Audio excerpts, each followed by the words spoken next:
Frank Martin had something to say about Shakur Stevenson's fight last night. Then Shakur went crazy on Frank Martin, man.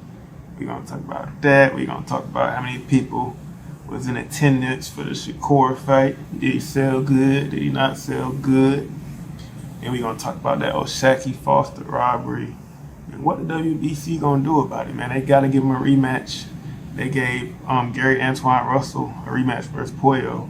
He clearly lost that fight. Wasn't a robbery. Nobody caught out for a robbery. Nothing like that. But yeah, man, we're going to start with Shakur, Frank Martin drama. Frank Martin, man, he went on Twitter. He posted the sleeping emojis. Posted 3 sleeping emojis after the Shakur fight, man. You know, everybody says Shakur fight's boring. They put him to sleep. He's the most boring fighter in boxing. Frank Martin posted that, man. Really can't blame him for that. Because him and Shakur been going at it for a while. Ever since they were supposed to fight a while back. Then Frank Martin pulled out of the fight. That was probably like a year plus ago. And he ended up getting a Gervonta fight, which he probably made 10 times the money that he would have made with Shakur. But yeah, good business decision for Frank. But Shakur been calling him out his name crazy ever since then. And he went off on him on Twitter, man. He went off on him on Twitter. Crazy stuff happening this weekend, man. A lot of crazy stuff. He basically said that Artem only had 3 weeks to train for Frank, and they went life or death. And he really lost that fight. He only won like 4 or 5 rounds. Man, Shakur had a lot to say, man. Shakur Twitterson had a lot to say, man. And yeah, some of it's true, some of it's not, man. But Frank did get a knockdown versus Artem. He did make Artem take a knee. They say that Frank broke Artem's orbital bone in his face. So, I don't know, man. It depends on how you look at it. Shakur definitely dominated. Probably won every round except for like the first 2 against Artem. So, really just depends on how you look at it, man. They both got the win, though. They both ended up getting the win. And then Frank ended up making a good check versus Tank, man. So you really can't blame him for pulling out or ducking Shakur. He made the right business move, man. He got knocked out, and Shakur clowned him for getting knocked out for Tank. He said that he thought that he died. He didn't know he was still alive, all that stuff, man. He said a lot about Frank, man. Everybody, they've been going at it on Twitter, man. And, you know, Clarissa Shields stepped in. You know, she always going to defend Shakur. And yeah, people was roasting Shakur for only selling 8,000 something tickets in the Prudential Center. But it held like 17,000 people. But he only sold 8,000 tickets, so they closed the top part of the stadium off. So, 8,000 tickets, not bad, man. It's not a lot of people in boxing that's doing 8,000 tickets, hometown or not. I know Teofimo, he had his fight in Miami.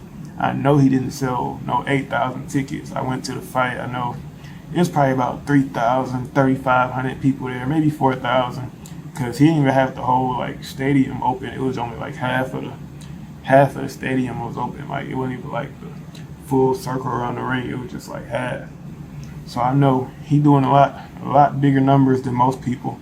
And I think Teo from Miami, he said they ended up giving him the key to the city after the fight and stuff. So I'm pretty sure he's from Miami. So 8,000 tickets, that's not bad at all. It's pretty good. People still gonna clown you though regardless. Tank, I think they did 16,000 at where was that at? In MGM Grand in Vegas. So, but I'm sure Tank he could fill up whatever stadium. Sure, Earl Spence could fill up whatever stadium, but Canelo could fill up whatever stadium. But it just ain't too many people in boxing that's doing big, huge numbers like y'all expect them to. 8,000 good, man.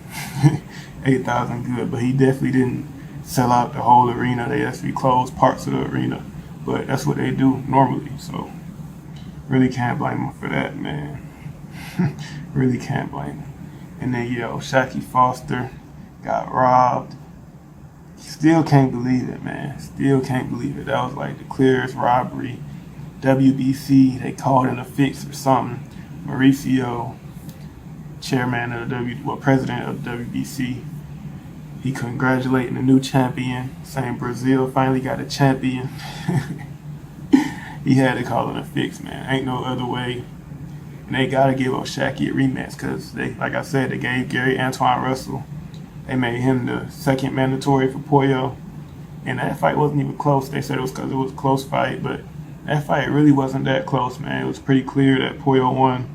Nobody was complaining about a robbery or nothing like that, but they still giving him a rematch. So they gotta give O'Shaquie a rematch. They really need to just overturn that decision or something like that, if that's even possible, because that's crazy. But yeah, a lot of people were saying it was a close fight. Well, a few people, most people, everybody's saying it's a robbery, but few people on Twitter was saying it was a close fight. I'm like, nah, man, that's a bad take. Sean Zittle had posted it. O'Shaquie, he was in the comments too, man. He like, nah, y'all wrong, man. That was a clear win. He said top ranked WBC. They need to do something about it, man.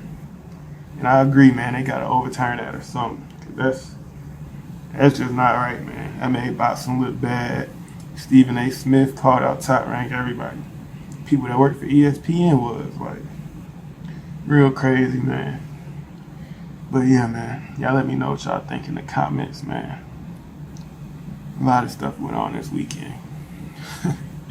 Boring but entertaining weekend in boxing, man.